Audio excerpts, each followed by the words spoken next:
молбата ми към вас е, не съм го правил никога, ама този път ще го направя. Защото Помяра твърди, че никога не бил гледал коментари, не спирал свободното мнение, нищо, че е отдолу всяко видео са заключени коментари. Отделно няма да обясняваме как се отнася към хората, които се опитат да го критикуват. Точно е тъй, както и към мене днеска. С страйкчетата от имейл почтата на Помяра, сводник, от Веско специално изпратен. Молбата ми ударете по един доклад на сводника.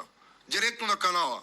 Не на конкретно съдържание. Ако искате си изберете конкретно съдържание, свързано с мен, което да докладвате като омразна реч, нещо подобно. И той има 2 страйка.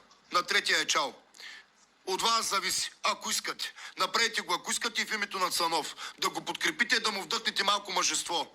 Поне вие, аудиторията, да проявите по-голямо мъжество от човека, който сте следвали. Защото иначе не виждам какво адекватно обяснение ще дадеш на това, че си свалил материал. Никога за времето, откакто съм направил Шибанистан 18 февруари 20-та година до сега, никога не съм свалял съдържание. Няма да се представя колко са звъняли и са напали за това. Нямате си на представа. И пари са давали, и заплахи са отправили, и какво ли не са правили. И не съм свалял съдържание. И дела водят, и не съм свалял съдържание. Не знам Цанов какво му толкова му се случва. Често ви казвам. Аз съм на терен, он си в студиото. Не е мръднал оттам. Това е. Газ по екраните.